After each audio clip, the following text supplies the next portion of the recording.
It's not just the NIH, it's not just EcoHealth Alliance that is funding this lab in Wuhan. We do know, according to the State Department, that there's a collaboration with the People's Liberation Army there. We don't know how much funding the PLA gives to this lab, but we know that if they wanted to do research, they're not just sitting around in Wuhan waiting for NIH funding. So we know that they had the recipe, we know, because it shows up in this DARPA grant. And then the question is, did they do some of that work? Sachs is saying it looks like they did.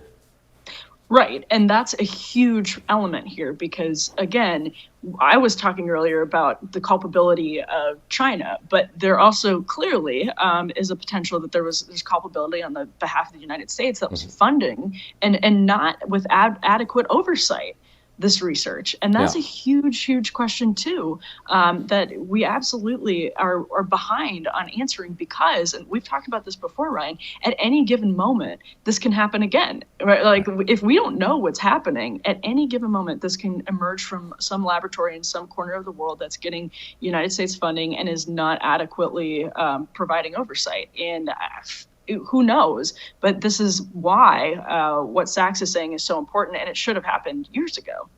Right, and that's a key point. We are still funding this type of research, like as we speak, and so there are huge questions about whether this research should be conducted at all. But then, if you're going to say, okay, well, we're going to continue to fund this research, the questions are, under what conditions and where are you going to do it? You know, there's a lab in Colorado that does some extremely dangerous research. I'd rather they not do it at all, but they're doing it somewhere way out in the mountains, so that, you know, if they do have an accident, they can isolate it ahead of time. That's the theory, at least. I still think it's too dangerous, but at least that's a theory. And they take all of the most sophisticated protections that they can, or they claim they do. But the Wuhan lab didn't even claim to do that. The Wuhan lab is a lower level lab. It's the kind of place where people are, they're supposed to be wearing masks, but they're not always wearing masks. And if you look at pictures of it, it basically looks like it's in a strip mall, and it's in a city of some 20 plus million people. And so if it gets out, it's not as if you then have a chance. Okay, let's track everybody and make sure that, you know, nobody leaves this like remote mountainous area. It's like, oh no, they're already down grocery shopping at the seafood market. So it's too late for that. So these are the questions that we should be asking, because we don't want, 10 years from now to be looking back at COVID as like the gentle pandemic. What I'd love to see the Speaker, the Senate Majority Leader, the President, all members of Congress come out and say is that super PAC money in a Democratic primary is wrong, that there is a stigma to doing that, and then to condemn it as soon as it happens, so that money actually leads to a backlash, like I think it did in Bloomberg's race at a presidential level. That's not happening right now at the primary level. Yeah, Bernie Sanders recently said that the Democratic Party should have a policy, no super PAC money in primaries, and you seem like you're supporting something similar. How would you enforce that? I know the stigma is a significant part of it, but are there some mechanisms? The party has some soft power, and maybe it has some real power that it could revoke access to different tools that you need to run, or what could be done? Like, obviously the Supreme Court is just allowing all of this stuff, but what can Democrats as a party in their own primaries do to try to enforce some type of rules or at least norms around this?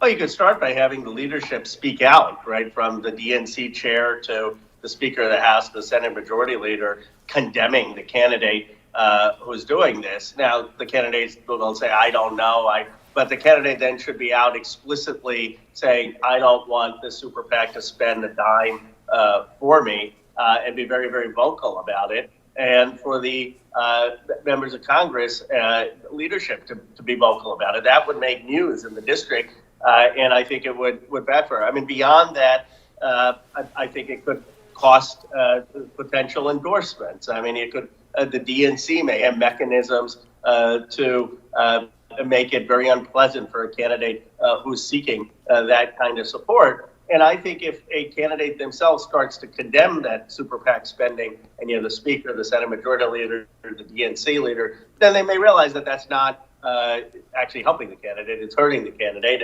and stop. But we definitely need norms around this. And I say this as someone, look, if I ever were to run in some primary in Silicon Valley, it'd be very easy for me to go to umpteen number of billionaires and say start a super PAC. I wouldn't do it because I don't believe in it. But this is just wrong. So I think you should have people from wealthy districts, from not wealthy districts, coming out and saying clearly no super PACs in Democratic primaries. By the way, I don't believe that we should limit super PACs in Democratic versus Republican races, because I'm not for unilateral disarmament. I mean, if you got Donald Trump or other people running, and or in the Pennsylvania race of Fetterman, if Dr. Oz has a super PAC, I have no problem with a super PAC going to Fetterman to level the playing field. My problem is in the Democratic primaries. It's very important that foreign money does not end up in our elections indirectly or directly. So if they have designed this scheme to make somehow legal for him to benefit a group whose ultimate goal is to support liberal and left-wing causes, that is, not the way that our law is supposed to work. What we have here is, we think, a very strong, compelling case that Mr. Vies is in violation of supporting U.S. elections indirectly. And because 2022 is gearing up to be a competitive midterm, we hope that the FEC investigates, because we will not know how much foreign money is going to influence causes as we lead into the midterms. And I do want to get your response to what seems to me to be a pretty ironic situation, which is, of course, for years, the right has been doing everything it can to defund the FEC. Like, McConnell has been quite clear and deliberate that this is his goal, to make sure it doesn't have a quorum, to make sure it doesn't have funding, so that it can't actually do the job that it's supposed to do, because he basically believes that the FEC is unconstitutional and inhibits free speech and on and on. We know McConnell's whole line on this. So there's some irony, and there's kind of some richness in then saying it's unfair that the FEC is not investigating and following through on enforcement of this particular case, where it seems like you guys have laid out some decent data points that ought to be investigated. Unfortunately, the FEC has been destroyed. Well, I can't speak to McConnell's views on this, but what I can speak to is that the FEC themselves voted unanimously to prioritize cases of foreign influence in elections. That is in their own words, that they voted to prioritize these cases. We have waited while this is over a year. That is long enough for them to investigate.